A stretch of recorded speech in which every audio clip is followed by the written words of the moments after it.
राम राम, सभी को जय हिंद, सभी को गुड मॉर्निंग, सभी को गुड मॉर्निंग।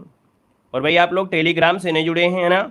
आप लोग टेलीग्राम से जुड़ जाइए, क्योंकि आपको हमने बताया है टेलीग्राम पे जुड़ते हैं तो आपको पीडीएफ वगैरह और जो हम आपको एक्स्ट्रा पढ़ाते हैं वो भी आपको भेज दी जाती है। और साथ में दोस्तों यहाँ पर देख सकते हैं वीडियो की लिंक भी मिल जाती हैं, क्योंकि यहाँ पर नोटिफिकेशन की समस्या रहती है। तो आप लोग टेलीग्राम को जरूर ज्वाइन कर लीजिएगा। देव जी के ट्रिक टेलीग्राम है ना? तो आप लोग उसको जरूर ज्वाइन करिए, सर्च कर लीजिए या लिंक के माध्यम से जुड़ जाइएगा, ताकि हर एक क्लास की आपको नोटिफिकेशन मिल पाए। काफ़ी बच्चों की शिकायतें आ रही हैं कि सर आपने कल क्लासें ले लिया लेकिन हमें पता नहीं चली। तो हमने बताया कि भाई टेलीग्राम से जुड़ेंगे तभी तो आपको फ़ायदा मिलेगा ना।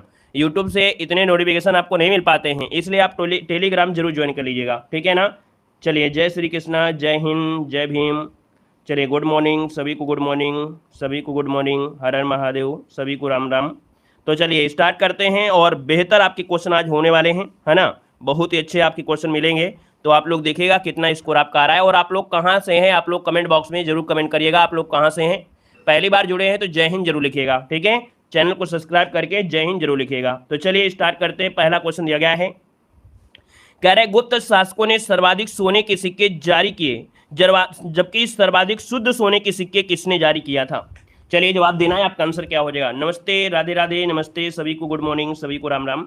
चलिए बताइए, यहां पर दिया गया है कि गुप्त शासकों ने सर्वाधिक सोने के सिक्के जारी किए, जबकि शुद्ध सोने के सिक्के जो जारी किया था वो किसने जारी किया था? तो दोस्तों यहां पर आंसर जो आपका बनेगा इनमें से क्या हो जाएगा? तो दोस्तों यहाँ पर जवाब आ रहा है, कह रहे हैं ए नंबर हो जाएगा। क्या भैया ए नंबर होगा? बिल्कुल सही है। यहाँ पर जवाब हो जाएगा ए नंबर। कुषाणों ने जारी किया था दोस्तों, कुषाणों ने जारी किया था। इसका आपका जो राइट आंसर है यहाँ पर आपका ए नंबर राइट हो जाएगा। क्लियर है? और अगर हम आपसे पूछे कि शीशे के सिक्के किसने जारी किया था, बताइएगा कि शीशे के जो सिक्के जारी किया था वो किसने जारी किया था? जल्दी से कमेंट करें कि शीशे के जो सिक्के जारी किया था वो किसने जारी किया था।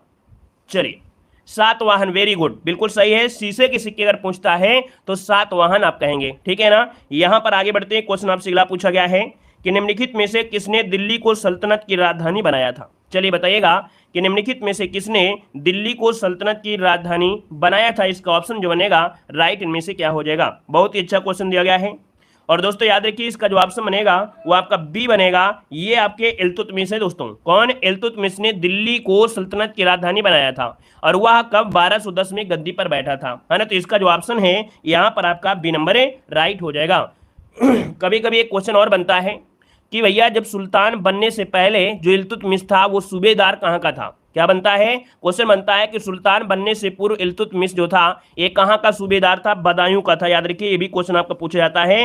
कहाँ का था? तो आपके बदायूं का था दोस्तों, याद रख लेगा, है ना? और एक क्वेश्चन आपका यहाँ से और बनेगा कि तुर्के चहलगामी जो आपका है 40 तुर्क सरदारों का जो गठन था वो किसने किया था? तो आपके इल्तुतमिश ने ही किया था। तो काफी क्वेश्चन आपके यहाँ से बन जाते हैं। आगे बढ़ते हैं। क्वेश्चन आपसे दिया गया है कि भारत में सहायक संधि का प्रयोग विलेजरी से पूर्व डुप्ले ने किया। विलेजरी की सहायक संधि स्वीकार करने वाला प्रथम भारतीय राज्य इनमें से कौन सा है? लाजवाब क्वेश्चन दिया गया है और बहुत ही आपका आईएमपी क्वेश्चन आपके दिए गए हैं। और आज का मॉडल पेपर बहुत ही लाजवाब होने वाला है। तो एक बार जितने लोग जुड़े हैं या ऑफलाइन है यार, सभी लोग वीडियो को लाइक कर दीजिएगा, जितने लोग यहाँ पर हैं, ठीक है ना? सभी लोग वीडियो को लाइक करिए और सपोर्ट जरूर करिएगा, दोस्तों भी शेयर कर दीजिएगा। तो बताइएगा, भारत में सहायक संधि का प्रयोग देखो विलेजली से पूर्व डुप्ले ने किया था। विलेजली की सहायक संधि स्वीकार करने वाला प्रथम भारतीय राज्य कौन सा था? 3 को ऑप्शन देखिए आने शुरू हो गए। और आपका जो आंसर बनेगा यहाँ पर ये हो जाएगा, याद रखिए हैदराबाद। कौन है? याद रखिएगा हैदराबाद इसका आंसर है, राइट हो जाएगा। और दोस्तों याद रखिएगा कि ये जो आपका सहायक संधि स्वीकार करने वाला प्रथम भारतीय राज्य भी बना था, और इसके साथ ही हैदराबाद अंग्रेजों के अधीन हो गया था दोस्तों। चलिए आगे बढ़ते हैं। क्वेश्चन आपसे अगला पूछा गया है कि गांधी जी दांडी यात्रा निम्न से किसका उदाहरण है? चलिए, गांधी जी की जो दांडी यात्रा है किसका उदाहरण है? तो आप कहेंगे गांधी जी की दांडी यात्रा जो आपकी है ये आपकी सविनय अवज्ञा आंदोलन की उदाहरण है। मतलब ऑप्शन जो आपका बनेगा यहाँ पर बी हो जाएगा। यहाँ पर दोस्तों देख सकते हैं कि जो दांडी यात्रा शुरुआत हुई थी वो 12 मार्च 1930 को हुई थी। डेट हम आपको डेली बताते चल रहे हैं, 12 मार्च 1930 को यहाँ पर दोस्तों याद रखिएगा शुरुआत यहाँ पर हुई थी। और इसके बाद 6 अप्रैल 1930 को वहां पर कह सकते हैं क्या किया था? नमक कानून, मतलब एक कह सकते हैं ये कानून तोड़ा, वहीं से सविनय अवज्ञा आंदोलन शुरुआत कर दिया था। तो इसका जो ऑप्शन आ गया है बी नंबर बिल्कुल राइट हो जाएगा। और आगे बढ़िए। क्वेश्चन आपसे दिया गया है कि वर्ष 1916 में कांग्रेस और मुस्लिम लीग का संयुक्त अधिवेशन कहां पर हुआ था? आईएमपी क्वेश्चन है, बताइएगा कि जो 1916 का ये संयुक्त अधिवेशन है, बहुत बार पूछा जाता है, आपका आंसर क्या हो जाएगा? बहुत अच्छे, वेरी गुड, शाबाश। दोस्तों यहाँ पर देखिए लखनऊ जिसका ऑप्शन आया है बिल्कुल राइट हो जाएगा। याद रखिए 1916 में जो कांग्रेस और मुस्लिम लीग का जो संयुक्त अधिवेशन हुआ था वो लखनऊ में हुआ था। और लखनऊ में दोस्तों याद रखिएगा जो आपके गरम दल हैं, है ना, गरम दल और जो आपका नरम दल था दोनों ही क्या हो गए थे, एक में हो गए थे, दोनों ही क्या हो गए थे, मिल गए थे। ये अलग कब हुए थे, तो आपके 1907 में जो सूरत अधिवेशन था, 1907 में सूरत अधिवेशन, वहां पर ये दोनों अलग हुए थे। अब एक क्वेश्चन आप लोगों से है कि जो 1906 में आपका ये अधिवेशन हुआ, सॉरी 1916 में जो अधिवेशन हुआ था लखनऊ में, इसके अध्यक्ष कौन थे, बताइएगा जल्दी से कमेंट करें कि यहाँ पर जो आपके हैं, यहाँ पर कह सकते हैं कि 1916 में कांग्रेस मुस्लिम लीग का जो संयुक्त अधिवेशन हुआ था, तो ये लखनऊ में अध्यक्ष कौन थे, बता सकते हैं आप लोगों को याद है?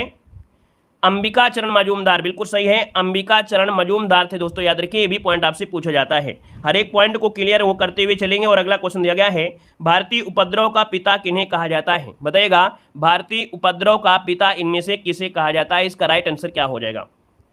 चलिए तो दोस्तों यहाँ पर देखिए 6 नंबर की अगर बात करते हैं तो ऑप्शन यहाँ पर बनेगा बी नंबर है, ये है आपके बाल गंगाधर तिलक, मतलब ऑप्शन जिसका आ रहा है यहाँ पर बी नंबर है, राइट हो जाएगा, बाल गंगाधर तिलक इसका आंसर है, राइट हो जाएगा। चलिए आगे बढ़ते हैं, क्वेश्चन आपसे अगला पूछा गया है, कह रहा है वर्ष 1930 में गिरफ्तारी के कारण पेशावर की सड़कों पर उग्र प्रदर्शन हुए थे। अब दोस्तों यहाँ पर देख सकते हैं कि आपके 1930 में खान अब्दुल गफ्फार को गिरफ्तार किया गया था। यहाँ पर जो आपका आंसर बनेगा वो आपका कौन हो जाएगा, अब्दुल गफ्फार खान था, इसका ऑप्शन बनेगा ए नंबर हो जाएगा। और इनकी गिरफ्तारी के कारण ही पेशावर के सड़कों पर प्रदर्शन हुआ और 1930 के दौरान भारत में सविना अवज्ञा आंदोलन फिर से आपका लागू चल गया था। तो यहाँ पर जो आपका आंसर है दोस्तों वो आपका ए नंबर इसका राइट हो जाएगा। दोस्तों इन्होंने एक संगठन भी बनाया था, कौन, खुदाई खिदमतगार, खुदाई खिदमतगार नामक एक संगठन का निर्माण भी यहाँ पर किया था। आगे बढ़िए, क्वेश्चन आपसे दिया गया है और आपसे कह रहा है क्या भाई, यहाँ पर दिया गया है, कह रहा है कि वर्ष 1906 में, क्या वर्ष 1906 में हुए संग्राम संगमा के विद्रोह का कारण क्या था।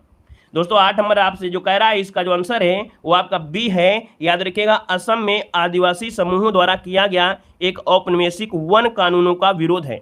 वन कानून का क्या है, यह आपका विरोध है। मतलब ये कह सकते हैं कि भैया 1906 में असम में संग्राम संगमा के विद्रोह का प्रमुख कारण था औपनिवेशिक वन कानून। मतलब इस कानून के तहत आदिवासियों का जो वन है उससे अधिकार छीन लिया गया था, जिसके कारण उनका जीवन बहुत ही कष्टमय हो गया था। तो ये कारण था यहाँ पर कह सकते हैं आंदोलन का। आगे बढ़िए, क्वेश्चन आपसे दिया गया है कि काकोरी षड्यंत्र केस किस वर्ष आपका हुआ था। चलिए बताइएगा काकोरी षड्यंत्र केस जो हुआ ये कब हुआ था, इसको ऑप्शन देना है। और देखिए जवाब भी यहाँ पर आने शुरू हो गए और बहुत ही अच्छी तरीके से जवाब आ गया है, ऑप्शन बी। याद रखिएगा 1925 जिसको ऑप्शन आ रहा है यहाँ पर राइट आंसर हो जाएगा 1925 में आपका हो जाएगा।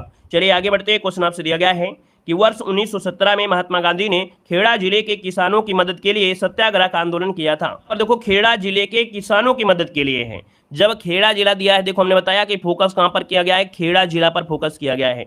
तो खेड़ा जिला आपका गुजरात में है। याद रखिए खेड़ा जिला जो आपका है ये गुजरात में है, तो इसका ऑप्शन लगाना है आपको सी नंबर है। याद रखिए इसका ऑप्शन सी नंबर है आप लोग लगाएंगे। क्लियर है ना। खेड़ा सत्याग्रह में यहाँ पर क्या हुआ था, तो खेड़ा जिले के किसानों की मदद के लिए सत्याग्रह का आंदोलन किया और इसे खेड़ा सत्याग्रह के नाम से जाना जाता है। यहाँ किसानों में बढ़े हुए लगान के विरुद्ध ये आंदोलन था, जो किसानों पर लगान था वो ज्यादा हो गया था, उसके लिए इनका आपका है दोस्तों। तो इसका जो आपका आंसर है वो आपका सी हो जाएगा। लेकिन वहीं पर 1917 में क्या था, तिनकठिया था, है ना, उसमें क्या था, तिनकठिया था। और इसमें क्या है, यहाँ के किसानों की लगान जो आपका था वो ज्यादा आपका हो गया था इस वजह से। तो दोनों ही पॉइंट में क्या है, अंतर है, याद रखिएगा। आगे बढ़िए, क्वेश्चन आपसे दिया गया है, कह रहे हमारे सौरमंडल की आकाश गंगा जिसे मंदाकिनी अथवा दुग्ध मेखला या मिल्की वे भी कहते हैं, इसका आकार कैसा है। यहाँ पर बताइए, यहाँ पर दिया गया है क्वेश्चन कि हमारे सौरमंडल की आकाशगंगा जिसे मंदाकिनी अथवा दुग्ध मेखला भी कहते हैं, इसका आकार कैसा है। अब आप कहेंगे सर जी इसका जो आंसर बनेगा वो क्या हो जाएगा।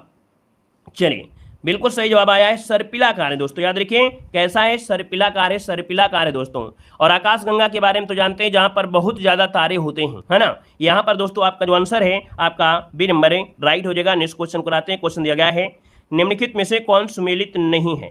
दोस्तों यहाँ पर देखिए एक धारा दी गई है और इन धारा में देख सकते हैं पहला पॉइंट दिया है कि ब्राजील धारा जो कि दक्षिण अटलांटिक महासागर में बहती है दोस्तों, है ना। और दोस्तों यहाँ पर दिया है कनारी धारा उत्तरी प्रशांत महासागर में बहती है।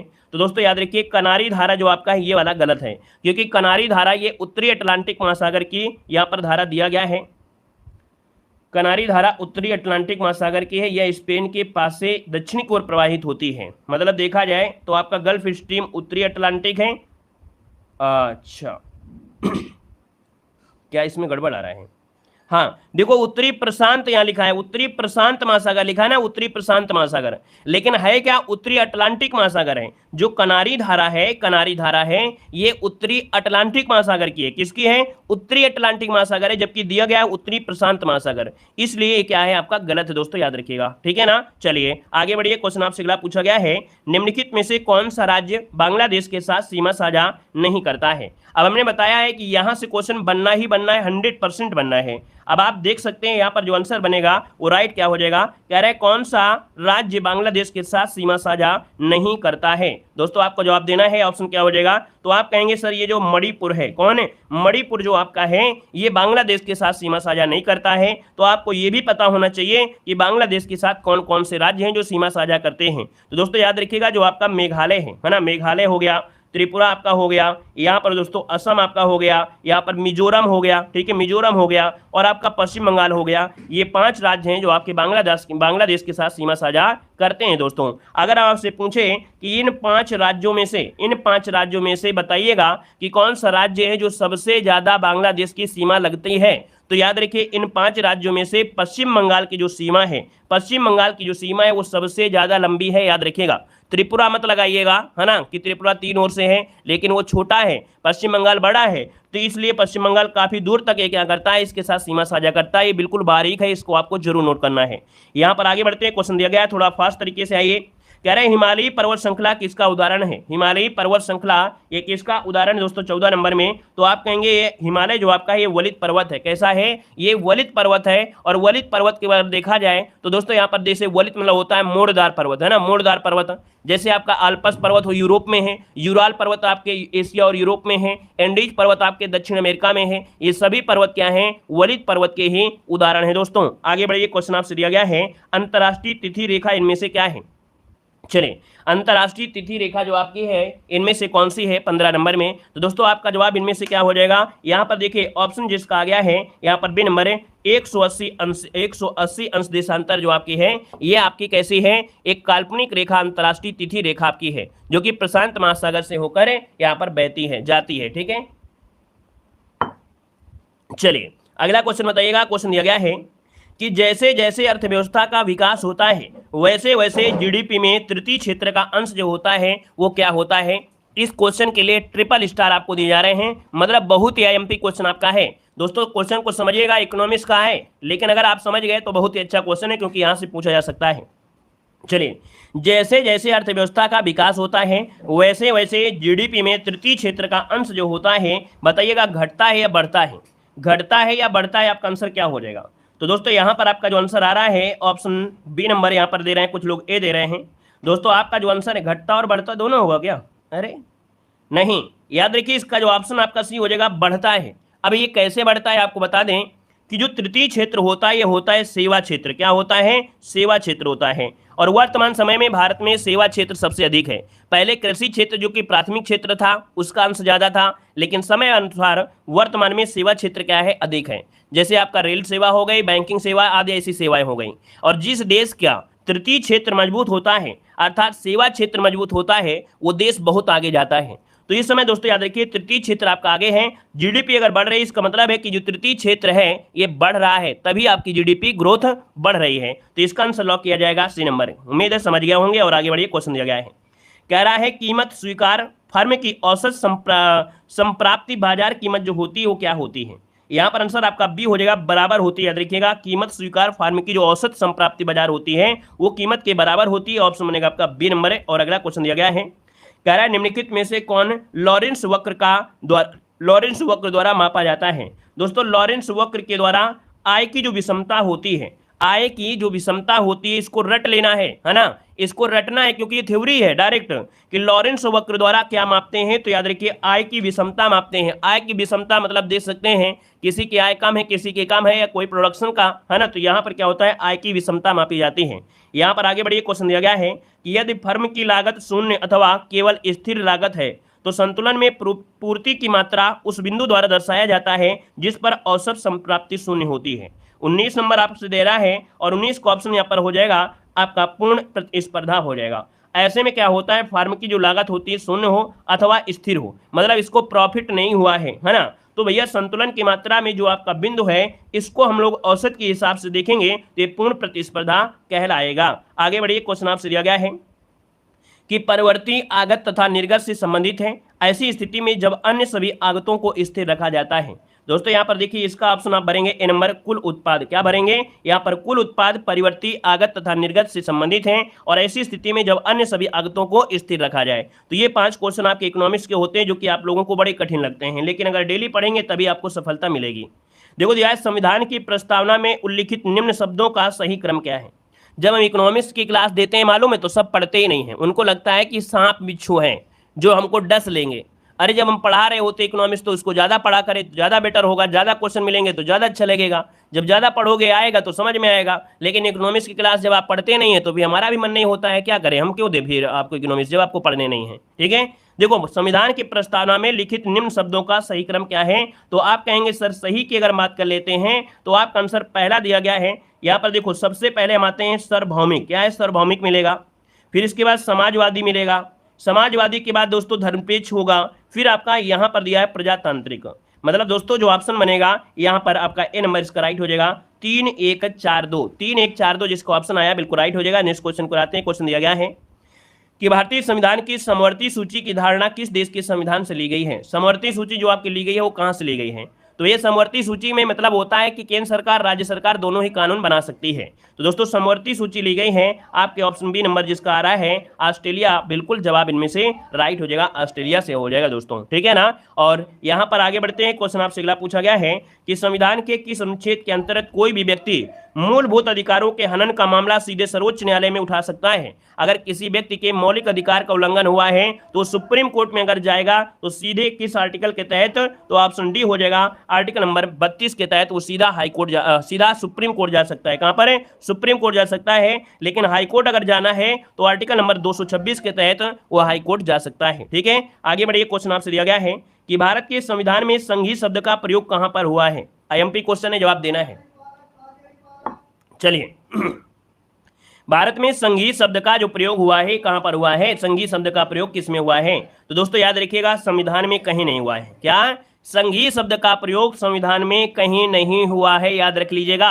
यहां पर जो आपका आंसर है वो आपका डी नंबर है, राइट हो जाएगा, याद रखिएगा। ठीक है ना, तो आप कहेंगे सर प्रयोग क्या हुआ है, तो भारतीय संविधान में भारत को राज्यों का एक संघ कहा गया है। क्या बोला गया है, संघ बोला गया है, संघ ना कि संघीय, संघ बोला गया है, यूनियन बोला गया है ना। तो यहां पर आंसर आपका डी नंबर है, राइट हो जाएगा। नेक्स्ट क्वेश्चन को आते हैं। क्वेश्चन दिया गया है कि भाषाई आधार पर राज्यों का पुनर्गठन कब किया गया था। बताइएगा कि भाषाई आधार पर राज्यों का पुनर्गठन जो किया गया ये कब किया गया था, 25 दिसंबर में। दोस्तों ऑप्शन बी हो जाएगा, याद रखिएगा 1956 में। कब किया गया था, 1956 में। और अगर आपसे पूछे सबसे पहला राज्य कौन था, तो आप कहेंगे सर आंध्र प्रदेश जो आता वो आपका सबसे पहला राज्य था जो भाषाई आधार पर अलग किया गया था। आगे बढ़ते क्वेश्चन दिया गया है कि वह परिवर्तन जिसमें कोई नया पदार्थ नहीं बनता है वो क्या कहलाता है। देखिए कितना आईएमपी क्वेश्चन, अगर समझ के आप लोग सोल्व करेंगे तो पक्का है कि इस क्वेश्चन को आप लोग सोल्व कर पाएंगे। ठीक है ना, वेरी गुड, बहुत अच्छे।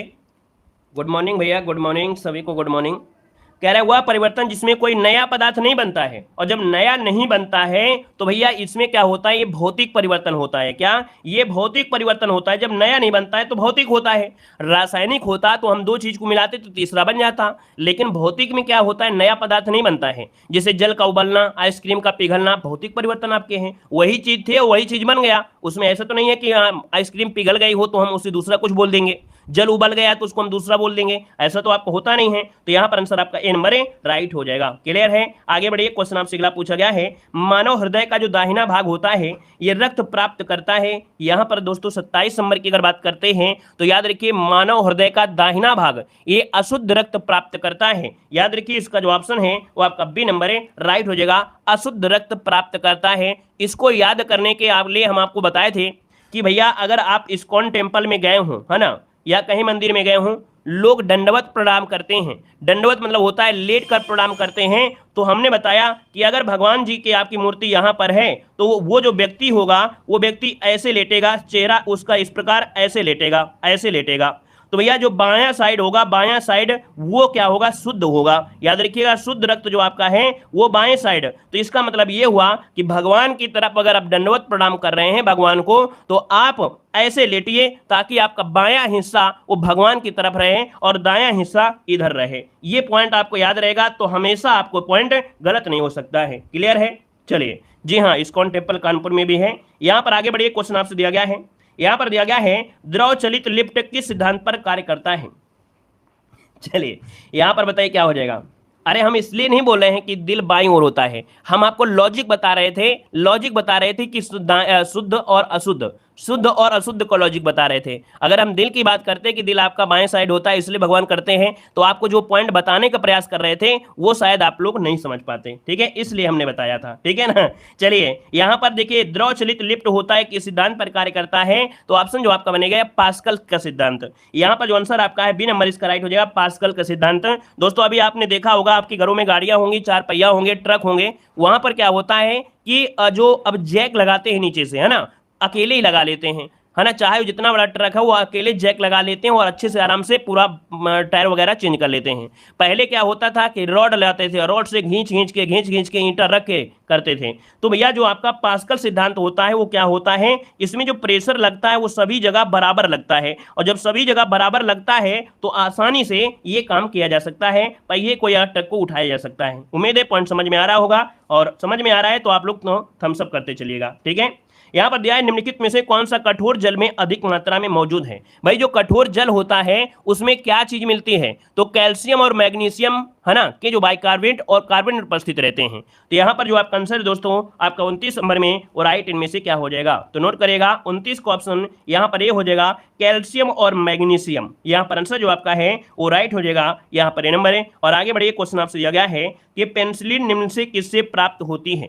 पेनिसिलिन जो होती है वो किससे प्राप्त होती है, यहां पर दोस्तों ऑप्शन क्या हो जाएगा, तो यहां पर आंसर आपका बनेगा कवक से। किससे होती है, कवक से होती है दोस्तों, याद रखिए कवक से होती है। ठीक है ना, कवक मतलब होता है एक प्रकार से जिसे फंजाई बोलते हैं, या तो आप लोगों ने गांव में बोला फफूंदी लग गई, क्या लग गई, फफूंदी, है ना। और अगर आपसे पूछे कि जो आपका पेनिसिलिन बनाने का जो वैज्ञानिक थे, खोज किया था वो किसने, तो अलेक्जेंडर फ्लेमिंग ने यहाँ पर किया था। आगे बढ़िए, क्वेश्चन दिया गया है कि दिए गए विकल्पों में से हर्ष शब्द का विपरीत इनमें से चयन करना है। हर्ष का विपरीत क्या होता है, तो भैया हर्ष का विपरीत बताना है, तो हर्ष मतलब खुशी हो गया, और खुशी का मतलब हो गया दुख, दुख मतलब विषाद, और विषाद मतलब हो गया ऑप्शन यहाँ पर बी नंबर। यहाँ पर आगे बढ़ते हैं, क्वेश्चन दिया गया है कि जीतने की इच्छा वाक्यांश के लिए शब्द बताना है। जीतने की इच्छा को बोला जाता है, क्या बोला जाता है, जल्दी से बताइएगा, जीतने की इच्छा। और जीतने की इच्छा होता है जिगीसा, क्या होता है, जिगीसा होता है, और जिगीसा जो कि ऑप्शन है यहाँ पर आपका डी नंबर है, राइट हो जाएगा। आगे बढ़िए, क्वेश्चन आपसे दिया गया है स्त्रीलिंग शब्द का जोड़ा सही नहीं है 33 नंबर में। चलिए यहाँ पर जवाब देना है। देव देवी दिया है, मामा का मामी है, कांत का कांति है, गधा का गधी है। यहाँ तक तो सही है, लेकिन जो भैया ऑप्शन सी है ना ये गलत दिया गया है। याद रखिएगा कांत का कांति होता है, मतलब यहाँ पर जो ता दिया होता है, ता का परिवर्तन त्रा हो जाता है, और त्रा हो जाता है तो आपका आंसर हो जाएगा। लेकिन यहाँ पर क्या होगा, यहाँ पर क्या होगा, कांत का कांता हो जाएगा, कांत का याद रखिए कांता हो जाएगा, कांता हो जाएगा, कांता। ठीक है, वैसे अगर आप देखेंगे तो ता का त्रा होता है, लेकिन दोस्तों कांत और कांता ये यहाँ पर आपके हो जाएंगे। ठीक है ना, तो आंसर आपका सी नंबर है, ये गड़बड़ दिया गया था। आगे बढ़िए, क्वेश्चन दिया गया है वर्तनी की दृष्टि से कौन सा शब्द आपका सही दिया गया है। सही शब्द आपसे पूछा गया है और आप कहेंगे सर यहाँ पर देखा जाए तो स्वतंत्र जो आपका है वही सही है, लेकिन कौन सा सही है, यहाँ पर जो स्वतंत्र सही है वो कौन से नंबर का, तो बी वाला ऑप्शन देखिए, ये वाला ऑप्शन यहाँ पर राइट हो जाएगा। चलिए आगे बढ़ते हैं, क्वेश्चन आपसे अगला पूछा गया है बीजक किसकी रचनाओं का संग्रह है। बीजक किसकी रचनाओं का संग्रह है, दोस्तों यहाँ पर आंसर देना है, और आपका जो राइट आंसर है क्या हो जाएगा, तो आप कहेंगे सर कबीर दास, जो कि ऑप्शन बनेगा ए नंबर है। याद रखिएगा कबीर की जो रचनाएं हैं, है ना, जिसमें से साखी, शबद, रामायणी, इसी का संकलन इसी में किया गया है, और इसका संकलन उनके शिष्य ने किया था, धर्मदास ने किया था। यहां पर आगे बढ़ते हैं, क्वेश्चन दिया गया है कि पराक्रम दिवस किसकी स्मृति में मनाया जाता है। बताइए भाई, यहां पर जवाब देना है, जितने भी शेर शेरनी जुड़े हैं, है ना, सभी लोग जवाब देने का प्रयास करेंगे, और वीडियो को लाइक भी करिएगा जो लोग अभी जुड़े हैं या बाद में जुड़े हैं। चलिए बताइएगा, यहाँ पर जो आंसर है आपका राइट इनमें से क्या हो जाएगा, तो दोस्तों ऑप्शन यहाँ पर 36 का सी हो जाएगा, सुभाष चंद्र बोस। क्या हो जाएगा, यहाँ पर जो आंसर सी नंबर है वो आपका राइट हो जाएगा, सुभाष चंद्र बोस इसका आंसर है, राइट हो जाएगा। दोस्तों नोट कर लीजिएगा, ठीक है ना। यहाँ पर आगे बढ़ते क्वेश्चन आपसे पूछा गया है कि संयुक्त राष्ट्र संघ की महासभा के अनुसार किस तिथि को अंतर्राष्ट्रीय शांति दिवस मनाया जाता है? तो अंतर्राष्ट्रीय शांति दिवस जो मनाते हैं ये कब मनाते हैं दोस्तों? तो याद रखिएगा 21 सितंबर को मनाया जाता है। कब? 21 सितंबर को मनाया जाता है दोस्तों, याद रख लीजिएगा, ठीक है ना। चलिए आगे बढ़ते हैं। क्वेश्चन आपसे अगला पूछा गया है, निम्नलिखित में से कौन सा पुरस्कार खेल के क्षेत्र में प्रशिक्षण के लिए दिया जाता है? अब दोस्तों यहाँ पर दिया है प्रशिक्षण। अब देखो प्रशिक्षण की बात किया है तो अब आपको दिमाग में आना चाहिए प्रशिक्षण बोलते किसको है? प्रशिक्षण कहा जाता है कोच को, है ना, जो सिखाता है, और सिखाने वाले को दिया जाता है द्रोणाचार्य पुरस्कार। यहां पर आंसर आपका बी नंबर राइट हो जाएगा दोस्तों, याद रखिएगा। यहां पर आगे बढ़िए, क्वेश्चन आपसे दिया गया है कि स्पेल ऑफ द टाइगर पुस्तक किसके द्वारा लिखी गई है? क्या दिया है? स्पेल ऑफ द टाइगर पुस्तक जो लिखी गई है वो किसके द्वारा लिखी गई है? यहां पर 39 को ऑप्शन देना है दोस्तों। 39 की अगर हम बात कर लेते हैं तो ऑप्शन यहाँ पर राइट क्या हो जाएगा? तो राइट आंसर यहाँ पर हो जाएगा सी नंबर ये है आपके एस मॉन्टगोमरी। क्या नाम है? एस मॉन्टगोमरी नाम है इनका, और इसका जो आंसर है यहाँ पर आपका सी नंबर राइट हो जाएगा। इसमें वर्णन जो किया गया है वो सुंदरवन के जोरी डेल्टा, मैग्रो दल का वर्णन, है ना, और भारत बांग्लादेश के बीच जो आपका इसके बारे में इसमें बताया गया है। आगे बढ़िए, क्वेश्चन आपसे दिया गया है कि फ्री थ्रो का संबंध किस खेल से है? फ्री थ्रो जो होता है ये किस खेल में बोला जाता है? ये जो संबंध है वो आपके किससे है? तो दोस्तों याद रखिएगा फ्री थ्रो जो होता है वो आपके किस में होता है? दोस्तों याद रखिए बास्केटबॉल। और बास्केटबॉल में अगर हम आपसे पूछे कि भाई ये बताइए कि बास्केटबॉल में प्लेयर की संख्या कितनी होती है, अगर आप प्लेयर की संख्या आप दे देते हैं तो हम समझेंगे कि आपका जवाब बिल्कुल सही होगा। बताइएगा बास्केटबॉल में प्लेयर की संख्या कितनी होती है? जल्दी से बोलें जल्दी से बताइए, लॉक करिए ऑप्शन को। क्या होगा? 5 होते हैं, बिल्कुल सही है। बास्केटबॉल में दोस्तों 5 होते हैं। वहीं पर वॉलीबॉल में कितने होते हैं? 6 होते हैं, याद रखिएगा। क्रिकेट में 11 होते हैं और बैडमिंटन में 1 और या तो 2 हो सकते हैं। क्लियर है? आगे बढ़िए, क्वेश्चन आपसे अगला दिया गया है, निम्नलिखित में से लीबिया, घाना और केन्या की राजधानियों का सही अनुक्रम इनमें से क्या है? अब आपसे ये कह रहा है लीबिया की राजधानी क्या है, घाना की राजधानी क्या है और केन्या की राजधानी क्या है, क्रम से आपको बताना है। तो देखिए लीबिया की राजधानी है त्रिपोली है, घाना की राजधानी अकारा है और केन्या की राजधानी नैरोबी है। याद रखिए इसको ऑप्शन आपका सी हो जाएगा। हमने राजधानियां संबंधित आपको वीडियो दिया है, अगर आपने नहीं देखा है तो आप डेली की क्लास लीजिए मॉडल पेपर, क्योंकि मॉडल पेपर के अंत में ही हम आपको ये सब चीजें सॉल्व करवा देते हैं। तो पूरा मॉडल पेपर देखा करें, बीच में स्किप ना किया करें। कह रहा है निम्नलिखित में से किसका मिलान सही नहीं है? किसका मिलान सही नहीं है? तो चलिए यहां पर देखते हैं। आपसे कह रहा है कि इंडोनेशिया की राजधानी क्या है? जकार्ता है। मालदीव की राजधानी यहां पर दिया है माले दिया गया है। उत्तर कोरिया की राजधानी दिया गया है सियोल। अब आप बताइए यहां पर आंसर क्या होना चाहिए?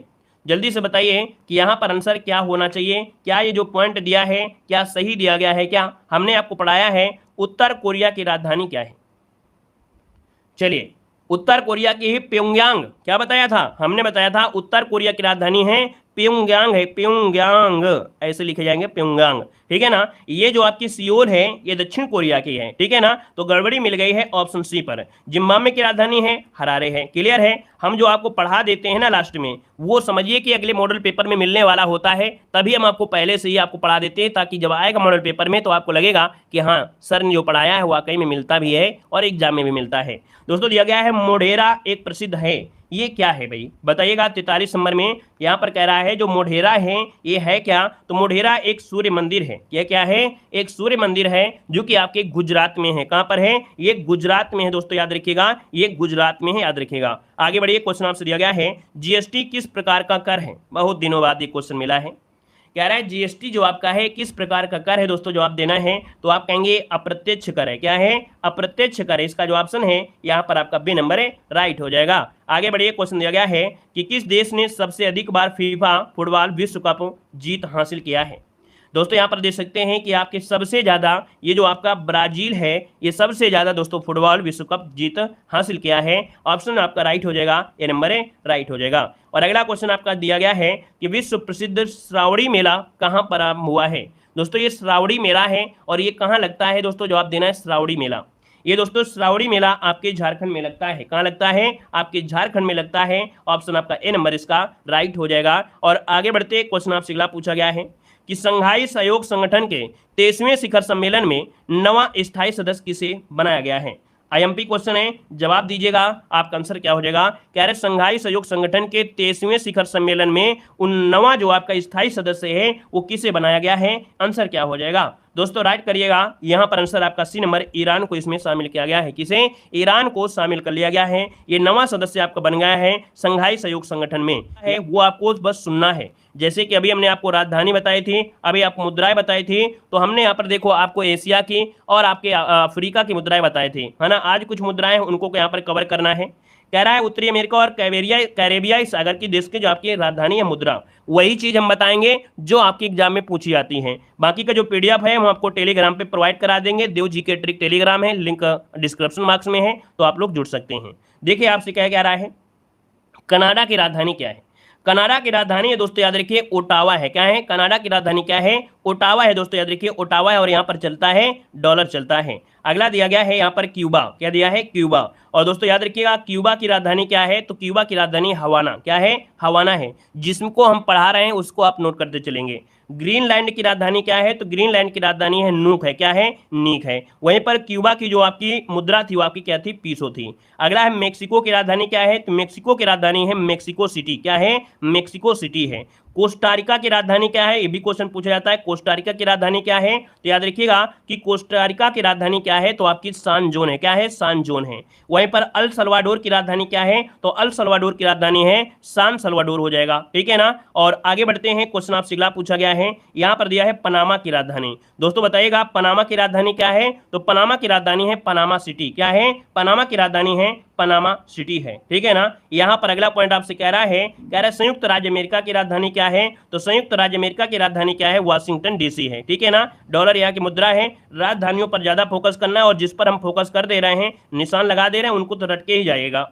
यहाँ पर दिया गया गुआना। गुआना की राजधानी है जॉर्ज टाउन। क्या है? जॉर्ज टाउन है। और यहाँ पर डॉलर चलता है। कोलंबिया की राजधानी क्या है? तो कोलंबिया की राजधानी है बोगोटा। क्या है? बोगोटा है। यहाँ पर चिली की राजधानी क्या है? तो चिली की राजधानी है सैंटियागो। क्या है? सैंटियागो है। और जो एग्जाम में पूछी गई राजधानी है वो आपको खुद सरल लग रहे होंगे, पढ़ने में ही सरल लग रहे होंगे। अगला आपसे दिया गया है उरुग्वे। और उरुग्वे की राजधानी क्या है? तो उरुग्वे की राजधानी है मोंटेविडियो है। यहाँ पर सूरीनाम और सूरीनाम के राष्ट्रपति आते जाते रहते हैं। तो सूरीनाम की यहाँ पर जो राजधानी है वो आपकी है परामारिबो। परामारिबो है। पेरू की राजधानी क्या है? तो लीमा है। पेरू की राजधानी है लीमा है। यहाँ पर दोस्तों आपका दिया है ब्राजील। और ब्राजील की राजधानी क्या है? तो आपकी ब्राजीलिया। क्या है? ब्राजीलिया है।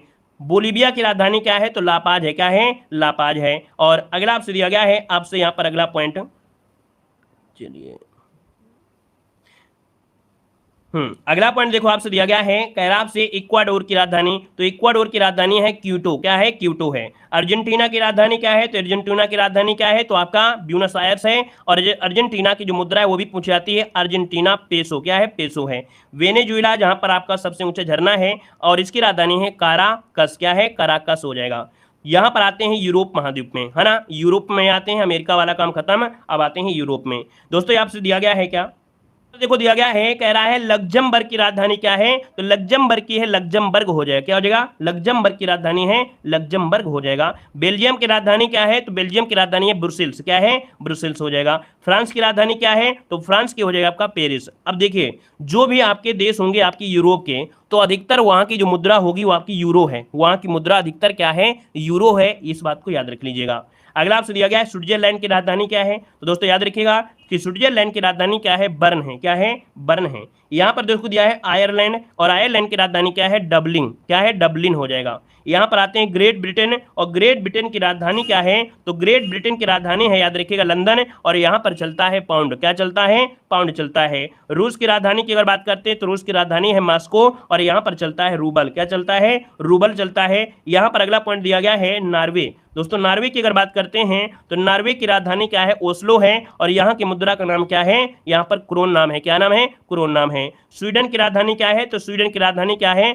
एक स्टॉकहोम है। और यहाँ की मुद्रा का नाम है क्रोना। क्या नाम है? क्रोना है स्वीडन की। आइसलैंड की अगर बात करते हैं तो आइसलैंड की राजधानी क्या है? तो आपका रेकजाविक। क्या है? रेकजाविक है। यहाँ पर इटली की बात करते हैं तो इटली, और इटली की राजधानी क्या है? तो रोम है। याद रखिए इटली की राजधानी क्या है? रोम है। और यहाँ पर मुद्रा चलती है यूरो। यहाँ पर स्पेन की राजधानी क्या है? मैड्रिड। क्या है? मैड्रिड हो जाएगा। पुर्तगाल की राजधानी क्या है? तो आपका लिस्बन। क्या हो जाएगा? लिस्बन हो जाएगा।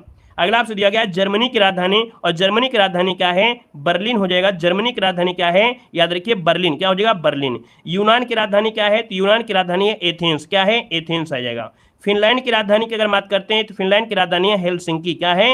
हेलसिंकी हो जाएगा। और अगला आपसे दिया गया है नीदरलैंड की राजधानी। दोस्तों याद रखिए नीदरलैंड की राजधानी क्या है? तो आपका एम्स्टर्डम है। क्या है? एम्स्टर्डम है। ऑस्ट्रिया की राजधानी क्या है? वियना। क्या है? वियना है। बुल्गारिया की राजधानी सोफिया है। वेरी वेरी आईएमपी है। याद रखिए बुल्गारिया की राजधानी पूछी भी जा चुकी है, ठीक है ना। अब कुछ लोग जो पढ़ने में कमजोर होंगे, जिनको लगता है इतना पढ़ के हम क्या करेंगे, है ना, इतनी राजधानियां कैसे पढ़ेंगे, एक एक नंबर जोड़ेंगे तो बहुत बड़ी बात हो जाती है। अब अगर इतनी राजधानियां ना पढ़े होते तो बताइए बुल्गारिया की राजधानी जो सोफिया पिछली बार पूछी गई थी वो कैसे आपको तैयार होता, है ना। यहाँ पर ये नहीं आएगा पाकिस्तान राजधानी इस्लामाबाद बता दीजिए, बस काम हो जाएगा, ठीक है ना। यहाँ पर अगला है पोलैंड की राजधानी। पोलैंड की राजधानी है वारसा है। और हंगरी की राजधानी क्या है? तो हंगरी की राजधानी है बुडापेस्ट है। बुडापेस्ट है। और यहाँ की जो मुद्रा है वो आपकी है फ्रोंट्रिट। क्या है? फ्लोरिंट। तो इस प्रकार से यहाँ पर देखिए आज आपने यहाँ पर पढ़ लिया, पूरी मुद्राएं आपकी हो चुकी हैं, ठीक है ना। अब यहाँ पर जो कल पढ़ेंगे भारत के राज्य और केंद्र शासित प्रदेश पढ़ेंगे। वीडियो को लाइक करिए, चैनल को सब्सक्राइब करिएगा, नए हैं तो चैनल को सब्सक्राइब करने के साथ साथ जय हिंद लिखिएगा और टेलीग्राम जरूर ज्वाइन कर लीजिएगा ताकि सभी क्लासें हम आपको यहाँ पर देते रहें, ठीक है। चलिए।